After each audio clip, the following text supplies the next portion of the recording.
ہلاکت بھیجتے کسی قوم کے اوپر، کبھی نہیں ہم نے بھیجا جب تک کہ پہلے ایک رسول کی بعثت نہ ہو جائے اور رسول جو ہے حق کو واضح طور پر بیان نہ کر دے، حق کا احقاق اور باطل کا ابطال، اس کو کما حق کو جو ہے یہ دونوں کام کر دے، پھر بھی قوم اڑی رہے کفر پر، شرک پر، گمراہی پر، تو پھر وہ مستحق ہوتی ہے کہ عذاب ہلاکت ہو، عذاب استحصال ہو، نسل منسیہ کر دی جائے۔ اور اگر ہم نے ان کو بھیج دیا ہوتا عذاب، ہلاک کر دیتے ہیں ان کو عذاب کے ذریعے سے اس کتاب کے نازل ہونے سے قبل، لقالو تو یہ کہتے ربنا لولا ارسلت الینا رسولا، پروردگار تو نے ہماری طرف رسول کیوں نہیں فرمایا، فنتبع آیاتک، تو ہم تو تیری آیات کی پیروی کرتے، من قبل ان نذل ونخزى، اس سے پہلے کہ ہمیں یہ رسوائی اور یہ ذلت جو ہے اس کا سامنا ہوتا۔ قل کل متربص، کہہ دیجیے ہر ایک انتظار میں ہے، راہ دیکھ رہا ہے، فتربصوا، تو تم بھی انتظار کرو، فستعلمون، تو ان قریب تمہیں معلوم ہو جائے گا، من اصحاب الصراط السوی، کون ہے وہ کہ جو سیدھی راہ پر چلنے والے ہیں، وہ من اہتدی، کون ہے وہ کہ جو ہدایت یافتہ ہے۔ سورۃ الانبیاء، بسم اللہ الرحمن الرحیم، یہ تیسری سورت ہے اس سب گروپ کی۔ اقترب للناس حسابهم وهم فی غفلۃ معرضون، لوگوں کے لیے ان کے حساب کا وقت قریب آ چکا ہے لیکن وہ اپنی غفلت کی بنا پر اعراض کیے چلے جا رہے ہیں۔ ما یاتیہم من ذکر من ربہم محدث الا استمعوہ وہم یلعبون، نہیں آتی ان کے پاس کوئی نصیحت، کوئی تذکیر ان کے رب کی طرف سے، نئی نصیحت، نئی صورت ہم نازل کرتے ہیں، نئی آیتیں بھیجتے ہیں، الا استمعوہ، مگر یہ کہ وہ اسے سنتے تو ہے، وہم یلعبون، لیکن کھیلتے ہوئے سنتے ہیں، لا ابالیانہ انداز میں سنتے ہیں، توجہ نہیں کرتے، غور نہیں کرتے۔ طبیعت جو ہے ان کی، کیونکہ اس کے اندر وہ لاؤبالانہ پن ہے تو وہ کھیل کود سمجھ کر سنتے ہیں۔ لاہیۃ قلوبہم، ان کے دل جو ہے کھیل کے خوگر ہو چکے ہیں، انہوں نے زندگی کو بھی کھیل سمجھ لیا ہے۔ وَأَسَرُّ النَّجْوَىٰ الَّذِينَ ظَلَمُوا، اور یہ ظالم پھر جب یہ علیحدہ ہوتے ہیں تو خفیہ طور پر نجوا کرتے ہیں، ایک دوسرے سے ایک مشورہ کرتے ہیں، سرگوشی کرتے ہیں، هَلْ هَٰذَا إِلَّا بَشَرٌ مِثْلُكُمْ، کیا ہے یہ محمد سوائے اس کے تم جیسے ایک انسان ہے۔ یعنی یہ کہ اگر ان میں سے کسی کے دل پر کوئی اثر ہو گیا، انہیں محسوس ہوا کہ یہ ساتھی جو ہے یہ تو اب معلوم ہوتا ہے کہ اس پر محمد کا نام چل گیا صلی اللہ علیہ وسلم، اس لیے کہ اس نے کوئی بات کہہ دی کہ بھائی آج تو جو کلام میں نے سنا ہے واقعتاً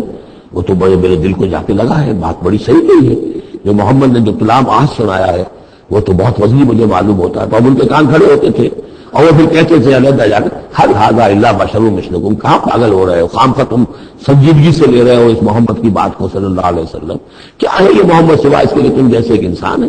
افتاتون السحر وانتم تبصرون، تو کیا تم جادو میں پھنستے ہو خود جانتے بوجھتے ہوئے، دیکھ بھی رہے ہو تم کہ یہ سب ایک جادو ہے، اس کے سوا کچھ نہیں، اور اب تم جادو کا شکار بننا چاہتے ہو۔ قال ربی یعلم القول، اب یہ باتیں حضور تک بھی پہنچتی تھی، آپ کو جو صدمہ پہنچتا تھا کہ کوئی اللہ کا بندہ آمادہ ہوا تھا غور کرنے پر، کوئی ایک لمحہ اس پر آیا تھا، شاید کہ وہ لمحہ جو ہے اس کے لیے ابدی ہو جاتا، اس کی زندگی کا رخ بدل جاتا، لیکن یہ کہ ان لوگوں نے پھر اس کو ورگلا کر جو ہے اور اسے پھر اپنی لائن کے اوپر لگا لیا ہے۔ قال ربی یعلم القول فی السماء والارض، کہا اس نے میرا رب جانتا ہے ہر بات کو جو آسمان میں ہے اور زمین میں، وہو السمیع العلیم، اور وہ سب کچھ سننے والا اور جاننے والا ہے۔ بل قالوا اضغاث احلام، وہ یہ بھی کہتے تھے یہ ایسی پریشان خیالیاں سے ہیں جیسے خواب ہوتے ہیں، ایسے ہی محمد یہ باتیں کرتے ہیں۔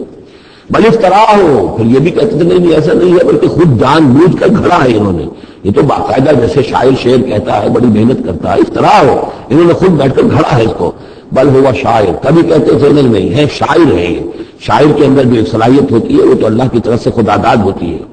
فلیاتنا بآیۃ کما ارسل الاولون، تو اب اگر واقعتاً یہ رسول ہے تو انہیں پھر کوئی نشانی لے کے آنی چاہیے، کوئی معجزہ دکھانا چاہیے جیسا کہ اس سے پہلے جو رسول بھیجے گئے وہ لاتے رہے۔ ما آمنت قبلہم من قریۃ اہلکناھا، لیکن ان سے پہلے کون سی بستی تھی جو ایمان لائی ہو، جنہیں معجزے دکھائے گئے کیا وہ ایمان لائے؟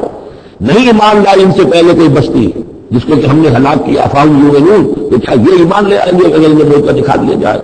وما ارسلنا قبلک الا رجالا نوحی الیہم، اور اے نبی اے محمد صلی اللہ علیہ وسلم ہم نے نہیں بھیجا آپ سے پہلے مگر انسانوں کو، مردوں کو، نوحی الیہم ان کی طرف بھی ہم وحی کرتے رہے۔ فاسألوا اہل الذکر ان کنتم لا تعلمون، تو اے لوگو، اے قریش، اے مکے کے لوگو، اگر تمہیں معلوم نہیں ہے تو اہل الذکر سے پوچھ لو،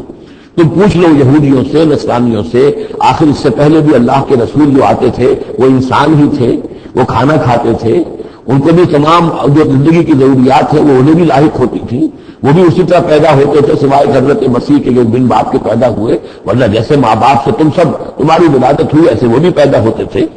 ما ارسلنا قبلک الا رجالا نوحی الیہم فاسألوا اہل الذکر، پہلے خطاب پہلے حصے میں آیت کے حضور سے ہے، لیکن پھر رخ مڑ گیا، اب وہ خطاب کن سے ہے؟ اصل میں وہ جو کہہ رہے تھے تمہاری جیسا انسان ہے، کیوں اس کے پیچھے پڑ رہے ہو، کیوں اس کی بات مانتے ہو؟ تو پہلے بھی جو رسول آئے ہیں اگر تمہیں معلوم نہیں ہے تو جنہیں کتابیں دی گئی ہیں، جو ذکر جن کے پاس ہے پرانا، ان سے پوچھ لو ان کنتم لا تعلمون وما جعلناهم جسدا لا یاکلون الطعام، ہم نے ان رسولوں کے لیے بھی کوئی ایسا جسم نہیں بنایا تھا کہ انہیں کھانا کھانے کی ضرورت نہ ہوتی ہو، وما كانوا خالدین، نہ ہی وہ ایسے تھے کہ ہمیشہ رہنے والے، ان کو موت آئی ہے، ان کا انتقال ہوا ہے۔ ثم صدقناهم الوعدہ، لیکن ہم نے ان کے ساتھ اپنے وعدے کو سچا کر دیا تھا، فانجیناہم، انہیں ہم نے نجات دی، ہم نے نوح کو اور اس کے ساتھی اہل ایمان کو بچایا، ہم نے ہود کو اور ان کے ساتھی اہل ایمان کو بچایا اور نجات دی، ہم نے صالح اور ان کے ساتھی اہل ایمان کو بچایا، ہم نے شعیب اور ان کے ساتھی اہل ایمان کو بچایا، ہم نے لوط اور ان کی بیٹیوں کو بچایا، ہم نے موسیٰ اور بنی اسرائیل کو بچایا اور فرعون کو غرق کیا۔ فانجیناہم، ہم نے ان کو نجات دی، ومن نشاء، جس کو ہم نے چاہا، واہلکنا المسرفین، اور ہلاک کیا ہم نے ان کو کہ جو حد سے بڑھنے والے سے تجاوز کرنے والے تھے۔ لقد انزلنا الیکم کتابا، اے لوگوں دیکھو ہم نے تمہاری طرف ایک کتاب بھیج دی ہے، نازل کر دی ہے، فیہ ذکرکم، اس میں تمہارا ذکر ہے۔ ذکرکم کے دو ترجمے ہو سکتے ہیں، ذکر لکم، تمہارے حصے کا ذکر، تمہارے حصے کی نصیحت، تمہارے حصے کی تعلیم، تمہارے لیے جو ہے، اور ایک یہ کہ تمہارا اپنا ذکر بھی موجود ہے۔ یہ جو دوسرا مفہوم ہے یہ ایک حدیث کی روشنی میں واضح ہوتا ہے۔ ایک مرتبہ حضرت علی رضی اللہ تعالیٰ عنہ اس کے راوی ہیں کہ حضور نے فرمایا انہا ستکون فتنۃ، ان قریب ایک بہت بڑا فتنہ رونما ہوگا۔ تو حضرت علی فرماتے ہیں کہ میں نے عرض کیا، میں نے پوچھا بل مخرج منہا یا رسول اللہ، اے اللہ کے رسول اس سے نکلنے کا راستہ کون سا ہوگا، بچنے کی سبیل کون سی ہوگی؟ تو آپ نے جواباً ارشاد فرمایا کتاب اللہ فیہ خبر ما قبلکم و نبأ ما بعدکم و حکم ما بینکم، اس اللہ کی کتاب جو ہے وہی تمہیں فتنوں سے بچا سکے گی، اس میں تم سے پہلوں کی خبریں بھی ہیں اور تمہارے بعد جو آنے والے ہیں ان کی بھی خبریں موجود ہیں، اور جو کچھ اختلافات تمہارے مابین ہوں گے ان سب کا حل موجود ہے۔ تو اس معنی میں ذکر ہے۔ ہمیں بھی قرآن مجید میں جب ہم چاہیں گے جو بھی ہماری سچویشنز ہوتی ہیں کہ جو ہمیں جن کا سابقہ ہوتا ہے فیس کرنی ہوتی ہیں، تو اکثر و بیشتر میرا تجربہ تو یہ ہے مجھے کہیں نہ کہیں قرآن مجید کے اندر معلوم ہوتا ہے کہ اسی طرح کی کوئی سچویشن تھی جس کے حوالے سے ہمیں رہنمائی مل سکتی ہے آگے حالات میں۔ لقد انزلنا الیکم کتابا فیہ ذکرکم افلا تعقلون، کہ کیا تم عقل سے کام نہیں لیتے؟ بارک اللہ لی ولکم فی القرآن العظیم ونفعنی وإیاکم بالآیات والذکر الحکیم۔